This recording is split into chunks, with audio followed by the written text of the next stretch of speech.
la unción de Saúl. La unción de Saúl. Millones de personas alrededor del mundo darían cualquier cosa por tener una segunda oportunidad de volver a vivir, de tener la posibilidad de ya no repetir los mismos errores y equivocaciones, de tener una vida nueva. ¿No es verdad? Millones de personas actualmente se han enredado, han desperdiciado, han echado a perder sus vidas con su rebelión, su terquedad, su orgullo, una mala administración de sus bienes por medio de divorcios, adicciones, inmoralidad y malas decisiones. Millones de personas darían cualquier cosa por cambiar los sufrimientos que han soportado debido a enfermedades, a sus pecados, a la culpa, al desánimo, a la depresión, a la ansiedad y otros más problemas de índole psicológico. Pero hay noticias maravillosas para cualquier persona en el mundo, para los que nos están escuchando a través de la televisión, porque de acuerdo a la Biblia, todos los seres humanos tenemos una oportunidad de comenzar de nuevo, de tener una vida totalmente cambiada y transformada y tener una oportunidad de volver a vivir. El problema es que la mayor parte de la humanidad no lo cree. Pero si realmente lo creyeran, vuelvo a repetir, darían cualquier cosa por esta oportunidad. Pero la Biblia nos dice que esta oportunidad es absolutamente gratuita. Que no tienes que pagar miles de pesos en un sistema de rehabilitación o millones de pesos en una clínica americana o en Europa para poder cambiar, para dejar las drogas, para dejar el alcohol, para volver a comenzar otra vez, sino simplemente dice la Biblia que tienes tú en esta noche, que lo puedes obtener. ¿Y a través de quién? A través de Dios, pero no del Dios del mundo, del Dios que han fabricado las religiones, sino del Dios y Padre de nuestro Señor Jesucristo, del Dios de la Biblia. Él nos ofrece y en esta noche te promete que si tú le aceptas en tu vida y le recibes en tu vida y le das oportunidad de que Él pueda trabajar con tu vida, Dios puede 100% darle una vuelta de 180 grados a tu vida, como lo ha hecho con otras millones de personas. Dios puede tomar cualquier vida y transformarla y cambiarte de borracho a una persona sobria, de un homosexual a un hombre varonil, de una mujer loca, ¿verdad?, a una mujer estable, de una persona que vende drogas a una persona con sentido común, de un corrupto, de un político corrupto, te puede cambiar en una persona que beneficias y bendices a la gente y desperdicias las oportunidades que el diablo te da de enriquecerte ilícitamente. La Biblia dice en 2 de Corintios 5:17, el que está en Cristo, nueva criatura es. Las cosas viejas pasaron, he aquí son todas hechas nuevas. Esta palabra, el que está en Cristo, nueva criatura es, la palabra criatura en el griego es creación. Dios, dice la Biblia, puede crear una nueva personalidad, una nueva humanidad, un nuevo carácter con cualquier ser humano que le permita hacerlo. La verdad maravillosa y milagrosa que la Biblia le llama conversión o regeneración, la vemos ilustrada en la vida del rey Saúl.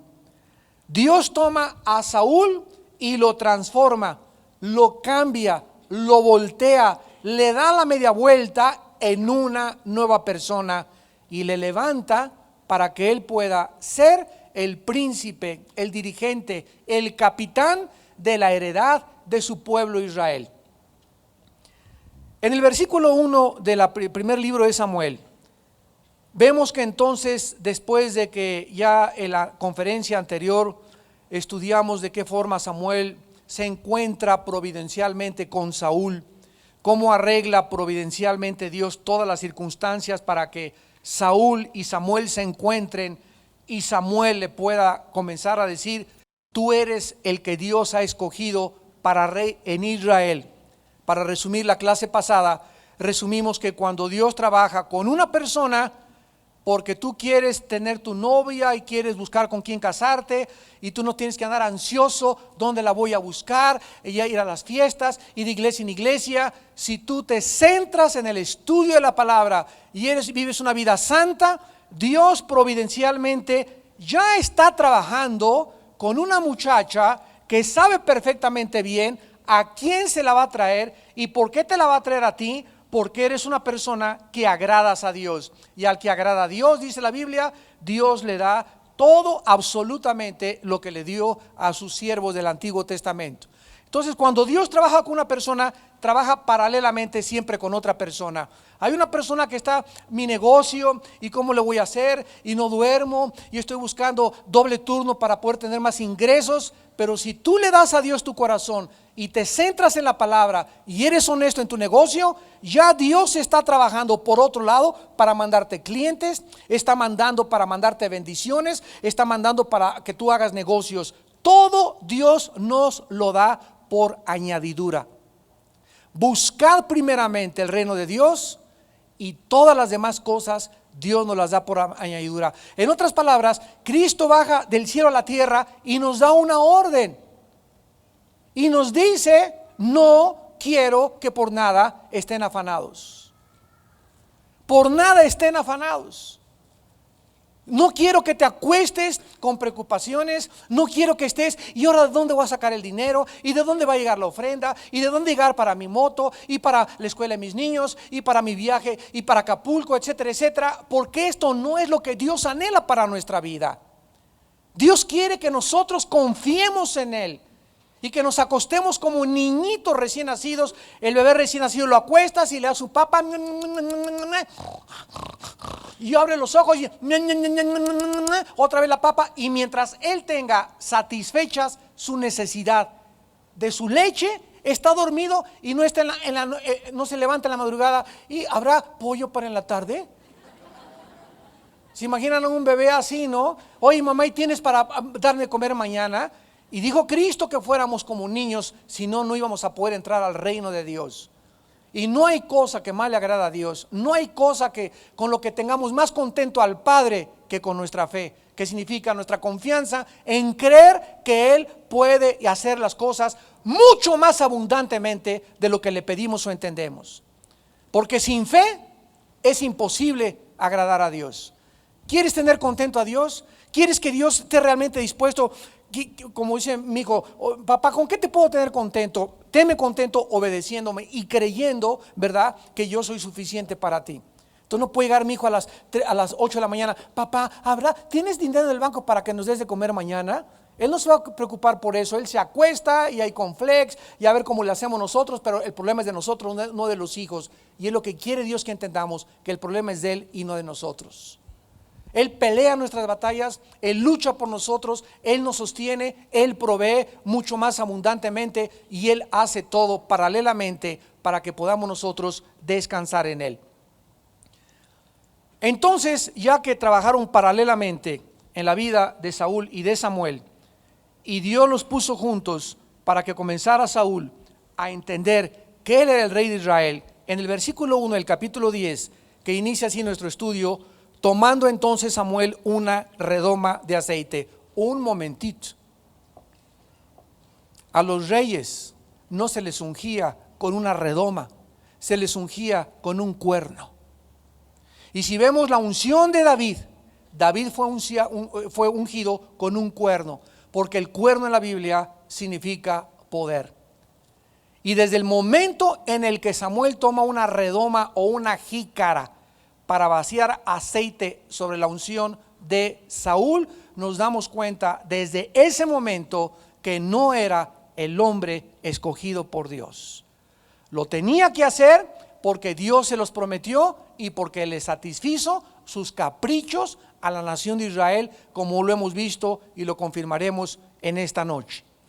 Entonces Samuel toma la redoma de aceite, la derrama sobre su cabeza y lo besa y le dice: ¿No te ha ungido Jehová por príncipe sobre su pueblo Israel? Esto es un simbolismo, el acto o el ritual de ponerle aceite a un rey, es un simbolismo de ser apartado para Dios. El aceite en el Antiguo Testamento, la palabra shemen, que se usa para aceite, shemen, significa que esa persona tiene o recibe la vida de Dios. Es interesante que de ahí tengamos la palabra latina semen, que es el semen, ¿verdad? Es el líquido masculino que contiene los espermatozoides, que contienen la vida del varón.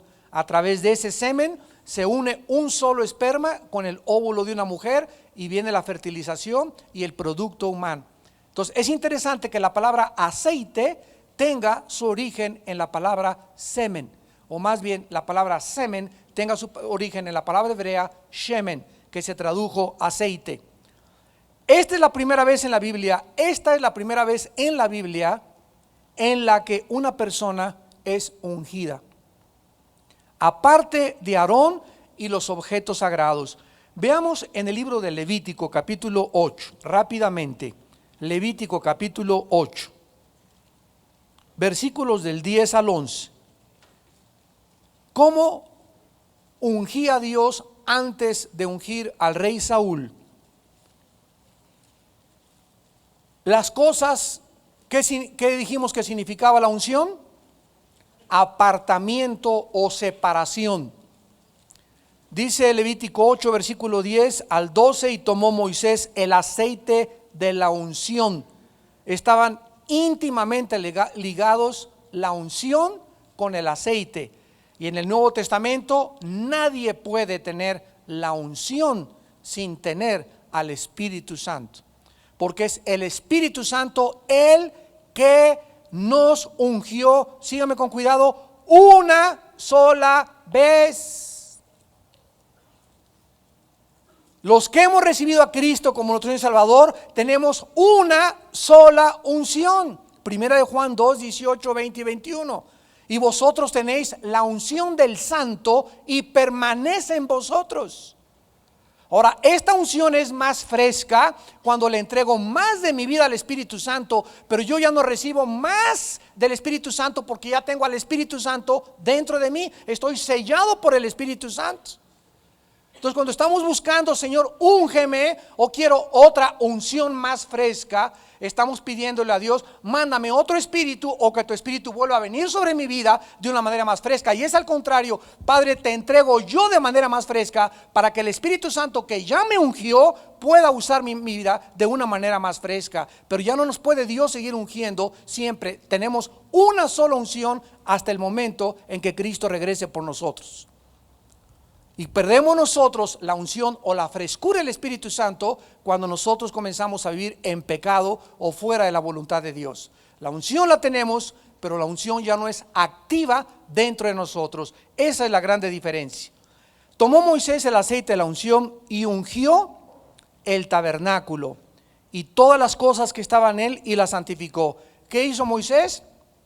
Le echó aceite al arca, le echó aceite al altar, le echó aceite al propiciatorio, le echó aceite a todas las cosas del tabernáculo. ¿Qué significaba el rito de estar echándole aceite a todas las cosas? Que estaban siendo apartadas y todos esos muebles eran para el uso exclusivo del servicio de Dios. En el Nuevo Testamento ya no hacemos eso. Ya no tengo que ungir mi casa, ungir mi carro, porque todas estas cosas en el Antiguo Testamento eran solamente símbolos de lo que en el Nuevo Testamento es la venida del Espíritu Santo a nuestra vida. Y la única parte en el Nuevo Testamento donde se usa la unción es en Santiago capítulo 5 para ungir a los enfermos y de parte de los líderes de la iglesia. Pero ya no se nos manda echarle aceite a mi casa para que se vaya el chamuco, o a mi carro, o a ninguna otra cosa. No hay ninguna orden del Nuevo Testamento, porque ahora tenemos el poder de la oración y la unción la tenemos nosotros. Así que si en tu casa no quieres que haya chamucos, no tienes que ponerle aceite en las columnas, ni en los cuadros, ni en los postes. Simplemente tomas el poder que Dios te ha dado. En el nombre de Cristo soy un hijo de Dios y echo fuera cualquier demonio, cualquier maldición de esta casa, y esta casa es apartada inmediatamente por medio de la oración, porque la oración santifica y aparta las cosas, siempre y cuando en esa casa tú vivas en santidad. Pero si tu casa no es consagrada a Dios, aunque le eches aceite del 3x1, ¿verdad? Ni siquiera te va a funcionar. Dice el versículo 11: y roció sobre el altar 7 veces, que significa que el altar es la perfección y la totalidad, porque el altar simboliza la cruz. Fue la cruz donde Cristo murió, fue el altar de Dios máximo que hizo con su Hijo, y ungió el altar y sus utensilios y la fuente y su base para santificarlos, para apartarlos, para separarlos, y derramó del aceite de la unción sobre la cabeza de Aarón y lo ungió para santificar. En ese momento, cuando Aarón recibe el aceite sobre su cabeza, Aarón es consagrado, es apartado para el servicio de Dios. Pero nunca fuera del sacerdocio había existido una unción hasta el rey Saúl. Cuando nosotros recibimos al Espíritu Santo en nuestra vida, ¿qué está Dios derramando?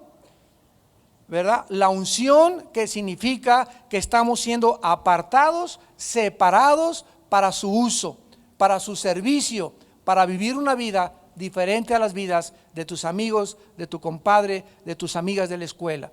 Sean santos porque yo soy santo, dice el Señor, y la palabra santo significa apartado o separado, y también significa puros sexualmente. Puros sexualmente. Recordamos que Saúl y Samuel se acababan de conocer el día anterior, como ya lo vimos. Regresamos a 1 Samuel. Cuando Samuel le revela a Saúl que él era el escogido para ser el rey de Israel, por la invitación de Samuel, se pasa Saúl toda la noche junto con Samuel, y en esta noche nos imaginamos el capítulo anterior que hablaron acerca de su futuro nombramiento y de su futuro señalamiento como el rey de Israel. La mañana siguiente comenzaron a caminar juntos, probablemente estaban cerca de algún viñedo, algún jardín, y muchas ideas y preguntas tenía Saúl en su vida, como que rey de Israel, yo quién soy, etcétera, etcétera, y con todos esos problemas emocionales que tenía. Y de repente Samuel agarra una redoma de aceite y le vacía el aceite de manera personal y privada, y en ese momento le da la primera señal o el primer sentido de su futuro reinado que él iba a tener. Saúl es escogido para que fuera el líder, dice 1 Samuel 10:1, de el pueblo Israel. Es interesante que cuando Samuel le pregunta, ¿no te ha ungido Mashach, ungido Jehová por Nagid? Y esta palabra Nagid, que se tradujo príncipe, también se le asigna al Mesías en Daniel capítulo 9, cuando dice el Mesías príncipe. Y esta palabra príncipe, Nagid, en el hebreo significa, repito, líder, significa capitán, significa dirigente, significa la cabeza de un hogar. Al hombre se le da el Nagid de su casa, o sea, el liderazgo. El varón somos los capitanes de nuestra casa, somos los ungidos de Dios para llevar la responsabilidad del dinero, de la economía, de la educación, de la dirección que nuestro hogar debe de tener. Y esta es la responsabilidad que Dios recompensa cuando el varón responde a esta responsabilidad.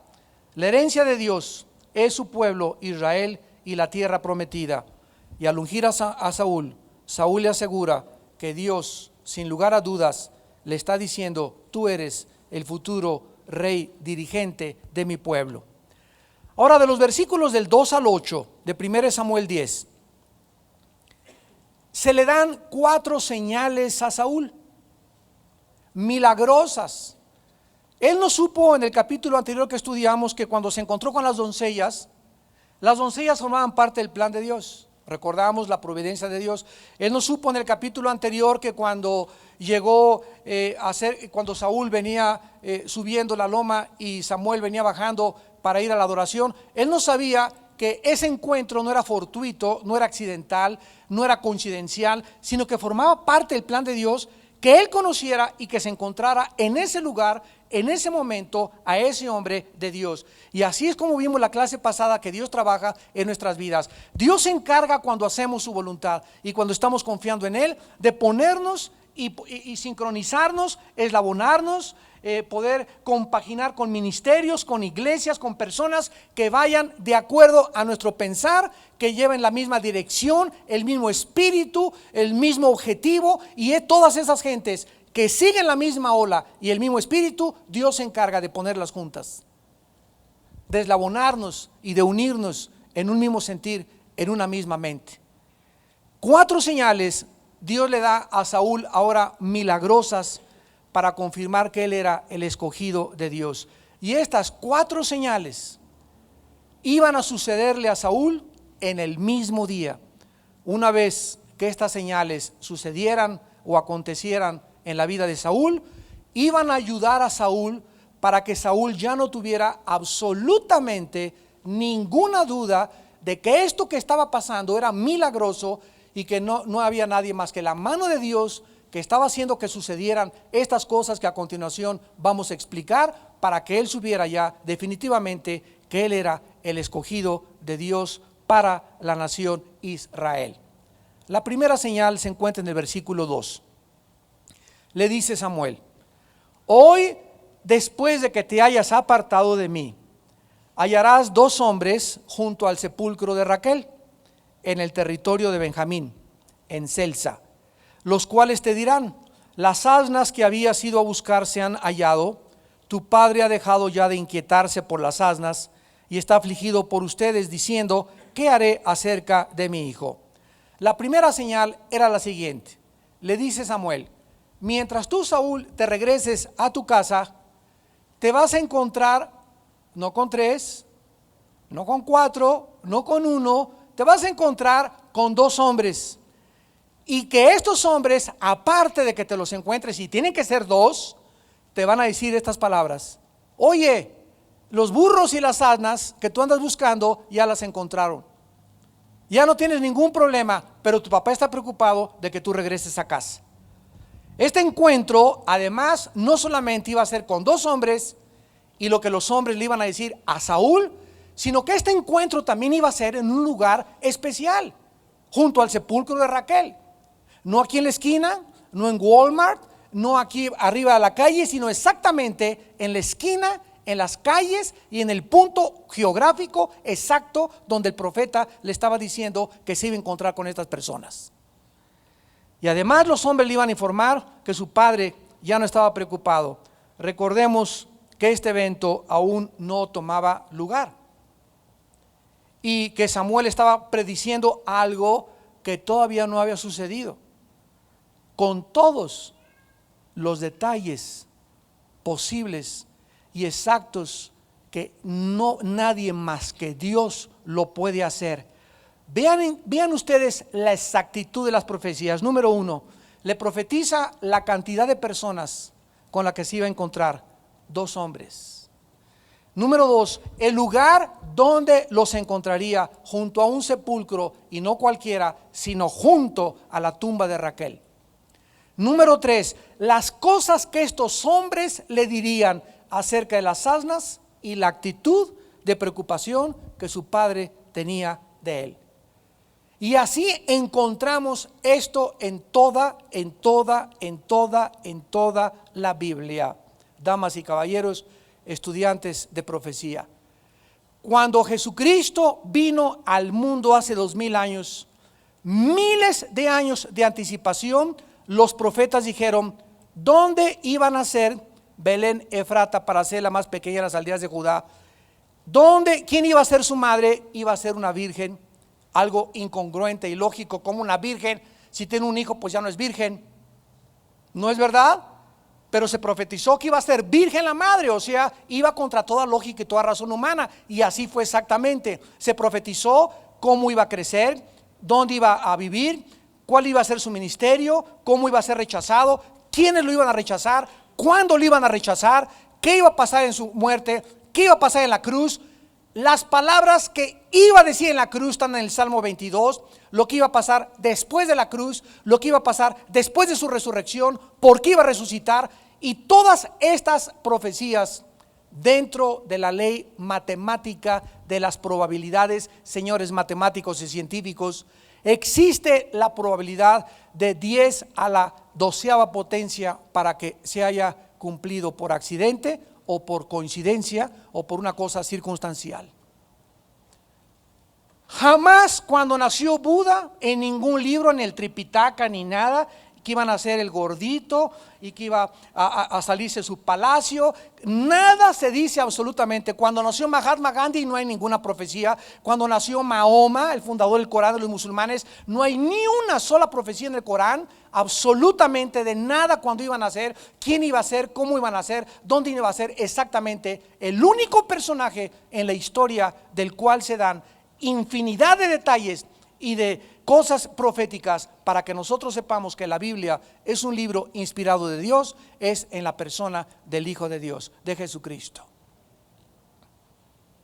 Y esto es lo que hacía a un verdadero profeta de Dios. Segunda señal, versículo 3.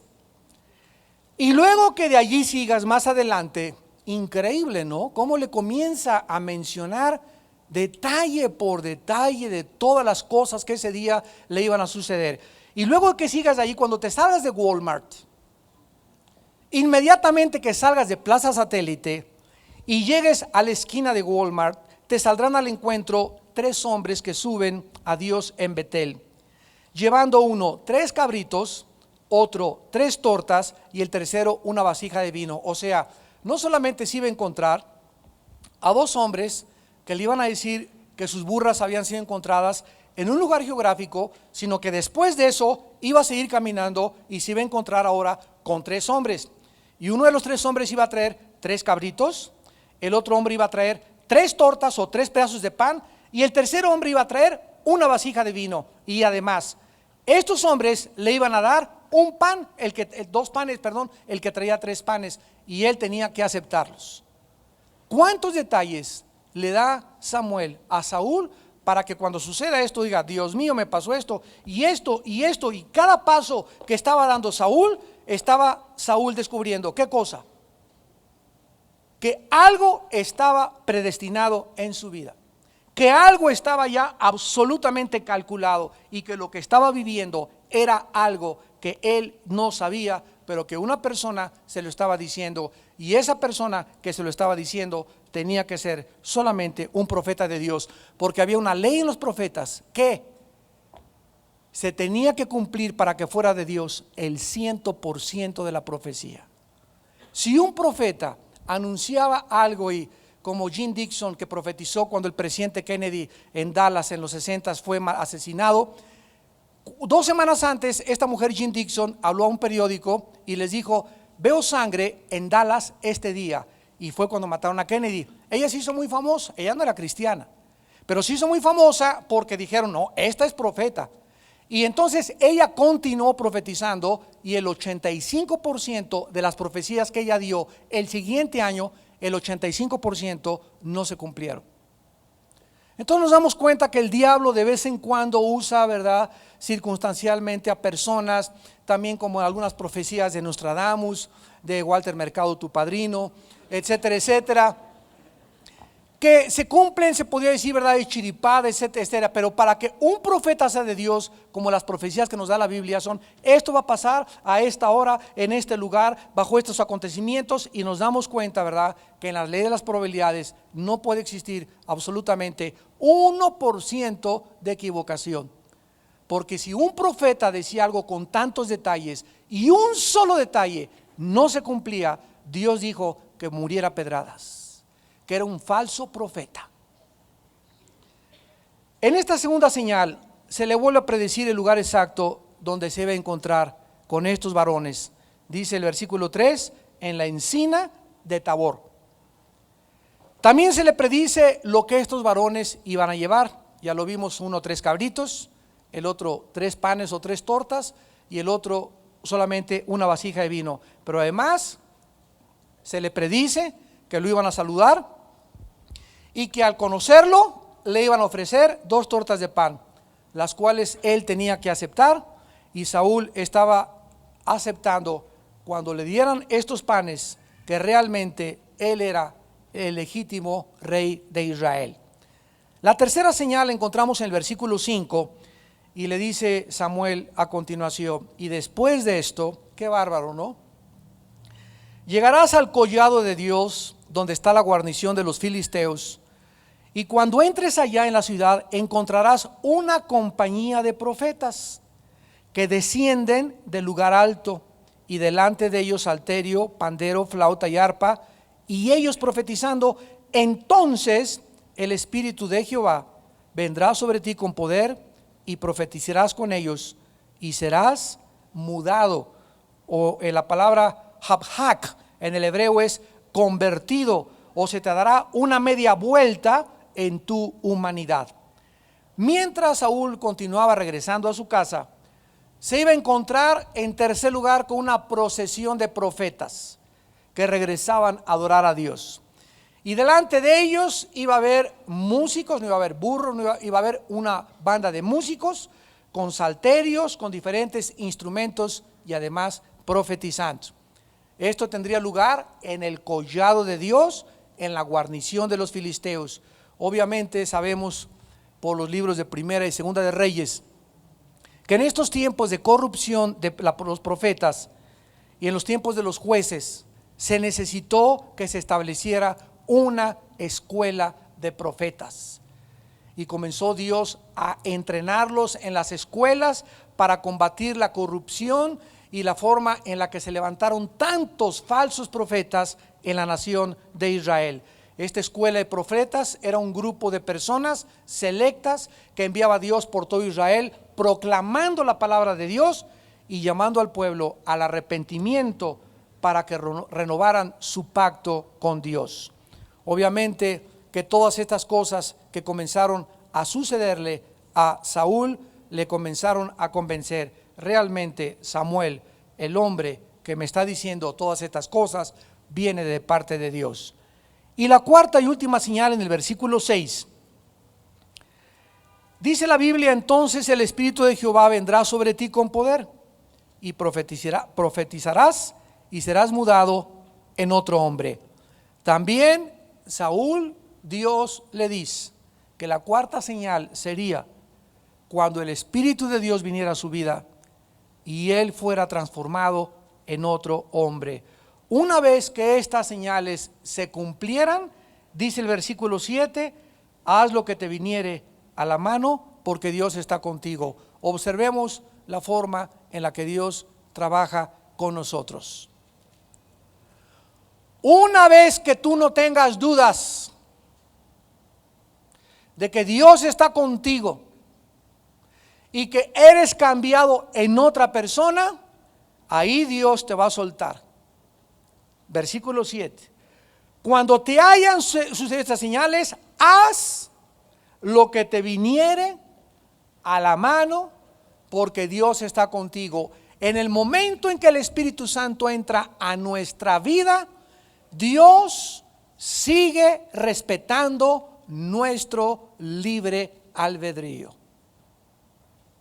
No nos convierte en robots para que nosotros todo absolutamente, Él nos toma como un guante y mete Dios la mano en el guante y Dios se mueve y Él hace que yo vaya a este lugar, Él hace que yo vaya a la discoteca, Él hace que compre esa revista pornográfica, Dios me hace que compre ese video. No, Dios está con nosotros, pero está con nosotros para que nos sometamos a su voluntad, para que le obedezcamos, para que sigamos fielmente, ya que estamos convencidos que el Espíritu Santo entró en nuestra vida y que no tengo dudas de que Dios está conmigo y de que soy una nueva persona en Cristo. Dios me dice: ahora de aquí en adelante te voy a vigilar. Y tú vas a escoger vivir para mí y consagrar y entregarme tu corazón y amarme con todas tus fuerzas y con toda tu mente. O si quieres escoger solamente ser mitad cristiano y tener el sábado en la noche una pata en la disco y el domingo tu pie diciéndome en el servicio: santo, santo eres Señor. Y el domingo te guameas a la esposa, y el martes vas al estudio bíblico, y el miércoles tranzas en tu trabajo, y el jueves: ay Señor, perdóname. Y el viernes otra vez vas y rentas una película pornográfica y comienzas a bandear y a nunca llegar a ningún lado, y dices que tienes a Dios, pero tus acciones demuestran que te estás desintegrando en tu personalidad emocional y espiritualmente. Porque cuando una persona dice algo y hace otra cosa, se desintegra emocionalmente su personalidad. Los psicólogos le llaman esquizofrenia. O sea, dos personalidades. Eso está pasando en tu vida, y no le eches la culpa a Dios después de que te pasan estas cosas, porque Dios dice: tú tienes ahora tu responsabilidad de levantarte en la mañana y permanecer en mí.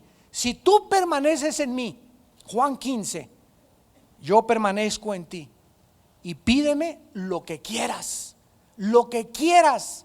porque lo único que anhelo es que permanezcas unido a mí, porque separado de mí nada podrás hacer. ¿Capisce? Llegamos al versículo 9 en adelante, donde entonces nos muestra el Espíritu Santo lo que es realmente la conversión, un retrato de la conversión. Ya vimos que todas las señales de Samuel se cumplieron exactamente ese mismo día, pero la cuarta señal fue la más significativa. El Espíritu de Dios viene sobre Saúl, y dice el versículo del 9 en adelante: aconteció luego que al volver él la espalda para apartarse de Samuel, le mudó Dios su corazón. Y todas estas señales, eran señales, acontecieron en aquel día. Y cuando llegaron allá al collado, he aquí la compañía de los profetas que venían a encontrarse con él. El Espíritu de Dios vino sobre él con poder, y profetizó entre ellos. Y aconteció que cuando todos los que le conocían antes vieron que profetizaba con los profetas, el pueblo decía el uno al otro: ¿qué le ha sucedido al hijo de Cis? ¿Saúl también entre los profetas? Mientras Saúl entraba a la ciudad, fue exactamente como Samuel le dijo. Se encontró con todos estos profetas que le recibieron inmediatamente. El Espíritu de Dios cae sobre Saúl y él comienza a profetizar. ¿Qué significa la palabra profetizar? La palabra profetizar no significa siempre anunciar el futuro. La palabra profetizar significa hablar o proclamar los oráculos de Dios. Bíblicamente, tanto en el Antiguo como en el Nuevo Testamento. Dentro de los profetas, del oficio del profeta, muchas veces Dios, repito, como lo hacía ahorita con Samuel, anunciaban y tenían la facultad de Dios para anunciar el futuro como señales y demostrar que ellos realmente eran los profetas de Dios. Y todo lo que va a acontecer en el futuro, absolutamente todo lo que Dios nos quiere revelar, porque las cosas secretas pertenecen a Dios, mas las reveladas, todo lo que Dios nos ha revelado en la Biblia acerca del futuro ya está escrito. Ya está escrito. Y ahora Dios quiere dirigir mi vida con el Espíritu Santo usando la Biblia. Cuídate cuando alguna persona te dice: es que a tu iglesia le va a pasar esto, o te vas a casar con fulano de tal, y va a llegar el domingo una persona vestida de verde o de china poblana, otro va a venir de charro, y tú sabes cómo estás de china poblana, él va a ser el charro de tu vida, etcétera, etcétera, y cosas por el estilo. Y de aquí de tu iglesia va a pasar esto y va a pasar aquello, etcétera, etcétera, ¿verdad? Porque entonces caemos en la adivinación. La Biblia termina en Apocalipsis 22: cualquiera que le agregue palabras a este libro de la ley, cualquiera que le agregue o cualquiera que le quite, las plagas de este libro vendrán sobre su vida. Tenemos que tener mucho cuidado. Nuestras vidas no son dirigidas por la profecía, sino por el Espíritu Santo. Entonces hay mucha gente que busca atajos y anda buscando que me digan algo que me va a pasar, qué va a pasar con mi vida. Y Dios nos guía por fe. El justo por la fe vivirá, no por vista. Y el autor y el consumador de la fe es Jesucristo. Y tenemos que creer, como dice en 2 de Pedro 1:19, dice Pedro en 2 de Pedro, subimos al monte y nosotros vimos a Cristo transformado en el monte de la transfiguración. Y es maravillosa la experiencia que tuvimos con Cristo. ¡Qué barbaridad! Lo vimos cómo fue cambiado en el Cristo glorificado. Pero dice Pedro a continuación, versículo 19, tenemos la palabra profética más segura. Más segura que qué. ¿Qué estaba tratando Pedro de decir? Más segura que qué. Dentro del contexto era más segura que las visiones. Más segura que una aparición, más segura que entró Jesús a mi casa, más segura que vi algo que volaba en el cielo, más segura de un sueño que tuve. Tenemos la palabra profética más segura que cualquier otra cosa, porque mientras nuestra fe esté en la palabra, nunca perderemos el camino. Nunca podremos ser engañados. Nunca podremos verdaderamente creer que fuimos en algo que Dios nos mandó cuando no era Dios el que nos estaba hablando, o era el diablo que te estaba. Les digo una cosa, el diablo es especialista en halagar nuestro ego. Y al diablo le encanta mandarte gente que te digas, eres lo máximo. No hay como tú. El mensaje que predicaste, ni Billy Graham lo predica. La cara que tienes, Sor Juana Inés de la Cruz parecería mosca junto contigo. Tú vas a ser el ungido de Dios, y tú vas a ser el profeta, y vas a ser el Papa de México, vas a ser el Papa de Guatemala, etcétera, etcétera. Y todas estas cosas, ¿qué le hacen a nuestro ego? ¿Nos la creemos? ¿Nos la creemos? Y comenzamos a creer que realmente es así, cuando Dios nos guía paso por paso. Mientras no suba un escalón, Dios no me da luz para el tercer escalón. Dios no me alumbra 5 escalones de mi vida, ni en los próximos años de mi vida. Dios quiere que camine diario, confiando en Él, conforme a vuestra fe, conforme a vuestros días, vuestras fuerzas. Cada día traerá su afán. No os afanéis por el día de mañana. Por eso hay tanta confusión en los medios cristianos ahora, porque está surgiendo una generación de, entre comillas, profetas que vieron al ángel, se les apareció anoche y les tocaron las campanitas de Viena ahí en su casa con los ángeles y los arcángeles del cielo, y tuvo un sueño, y la hermana me trae escrito, hermano Alducin, aquí tengo estos escritos para usted que el Señor me dio anoche y que la iglesia tiene que conocer. Cálmate, Débora. Nosotros no somos guiados así. No se imaginan, ahí me llegan diario correos, cartas, sobres que la gente me entrega. El otro día en la iglesia, una iglesia que estaba por ahí, una hermana con 2 hojas, es que Dios me dijo que orara por esto, y me puse a leer, eran puras barbaridades de oración. Le dije, Dios no le habló a usted. Y además, si los pastores tenemos algo de lo cual prevenir a la iglesia, nos los va a decir a nosotros. Le agradezco mucho, pero esto fue para usted, hermana, arrepiéntase. Y tenemos que tener muchísimo cuidado de tener la palabra profética que sea la que nos guíe. Una vez que estas fueron cumplidas, Saúl debería comenzar a cumplir sus deberes. Él tendría que comenzar a ejercer su libre albedrío, como ya lo vimos, con la promesa que Dios estaría con él. Dios le iba a enseñar cómo dirigir su pueblo y cómo establecer el reino de Israel. Y entonces en el versículo 8 dice la Biblia que delante de él iba a estar en Gilgal. Y esto es importante para la próxima clase, porque Samuel le da una orden a Saúl. Versículo 8, 1 Samuel 10. Bajarás delante de mí a Gilgal, descenderé yo para ofrecer holocaustos y a sacrificar ofrendas de paz. Y observen, hermanos, la primera orden, el primer mandamiento que Samuel le da a Saúl es esperar. Saúl, quiero decirte, sin que Samuel se lo haya dicho, pero cuando le dijo, te vas a esperar 7 días, Dios nos dice lo mismo a nosotros: es necesaria vuestra paciencia para que heredéis las promesas, para que os hagáis imitadores de aquellos que por la fe y la paciencia, Hebreos 6:10, Hebreos 10:36, heredéis las promesas, para que habiendo hecha la voluntad de Dios, podráis recibir la promesa. ¿Qué necesitamos más que cualquier otra cosa en la vida cristiana? Increíble. Ser pacientes. Ser pacientes para esperar a que lo que este libro dice lo vea yo hecho una realidad.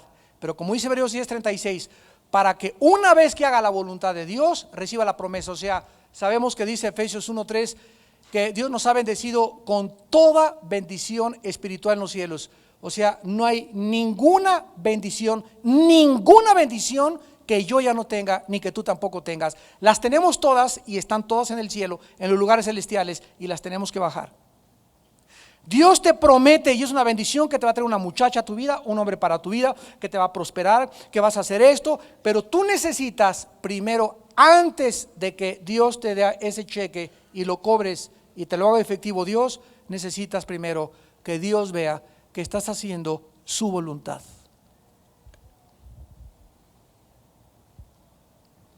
Oiga, hermano, ¿por qué mi changarro de mi taller no prospera? Porque Dios ya te dijo cómo tratar a tu esposa, carnal. Y mira cómo la tratas. Pero llegas a la iglesia y no la tratas como una reina, no le das el respeto debido, miras otras mujeres, tienes otra mujer en tu corazón. Pero si Dios no ve que hace la voluntad en las cosas que tú ya sabes que es con tu esposa y tener una relación buena con tu esposa en tu matrimonio, ¿cómo quieres Dios que trate con una segunda parte? Pero los hermanos quieren saber qué es la predestinación y cuál es el misterio de la maldad, y por qué Dios permite que Nueva Orleans sea azotada, y por qué permite los tsunamis, que Dios tan falta de misericordia, y comienzan a caer en un estado de confusión teológica, emocional y mental, y ellos quieren respuestas cuando ellos no quieren hacer la voluntad de Dios. Y Dios no le satisface el intelecto a nadie por capricho, porque la primera razón para que el Espíritu Santo nos revele la voluntad de Dios es que lo que ya sabemos de la voluntad de Dios lo hagamos. No podemos esperar caminar más lejos con Dios mientras las cosas que sabemos de Dios no las estamos haciendo. Entonces, espérate 7 días y vamos a darnos cuenta, hermanos, que precisamente por no esperar, como lo vamos a ver más adelante en los otros estudios, Saúl, por no esperar la voluntad de Dios, y sabes una cosa, cuando te adelantas, pues yo me caso con esto porque ya tengo 25 años y no encuentro otra, y te adelantas, no le crees que Dios tiene una mujer para ti, no crees que tu negocio va a prosperar si tú siembras y eres honesto, y a través de 2-3 años de tu negocio de tortas, Dios te va a prosperar. Pero como tú no le crees, te adelantas y haces tranzas, recibes fraudes, das mordidas, te casas con la persona equivocada, y todo porque la raíz de la impaciencia es la incredulidad. Y es la raíz de la mayor parte de los pecados, la incredulidad. Yo le contaba el otro día a mi esposa cuando estaba haciendo este mensaje, ¿cómo es posible que a Saúl, quiero terminar aquí, ¿cómo es posible que a Saúl? Estaba mi esposa y yo comentando este asunto, le dije, ¿cómo es posible que a Saúl se le haya quitado el reino por no esperar, como lo vamos a ver más adelante? Por no esperar y adelantarse a hacer un sacrificio, cuando David mató y fue adúltero. ¿Por qué no le quitó también el reino a David? Y comenzamos a entender el carácter de Dios, que sus pensamientos no son nuestros pensamientos. Y cuando lleguemos a este punto de estudio en la Biblia, se los voy a revelar para que duerman con la conciencia tranquila y para que comiencen a pensar qué diferencia hubo entre Saúl y entre David. Y es la misma diferencia que hubo entre Judas y entre Pedro. Los dos cometieron pecados gruesos, alta traición, pero uno está en el infierno y otro en el cielo. ¿Qué hizo la diferencia? Lo veremos después. Oremos. Padre, te damos gracias por tu palabra. Te damos gracias, Señor, por alimentarnos, por mostrarnos el camino, la luz y la verdad. Y saber, Señor, que podemos tener una total y absoluta confianza cuando nosotros somos pacientes en nuestra vida para esperar tus promesas. Porque os es necesaria la paciencia, dice tu palabra, para que habiendo hecho la voluntad de Dios, recibáis la promesa. Padre, te damos gracias porque al revelarnos que la primera orden que el profeta le da a Saúl es de esperar, es porque precisamente un verdadero hijo de Dios, una verdadera hija de Dios, es una persona que ha descubierto qué impacientes somos en la vida.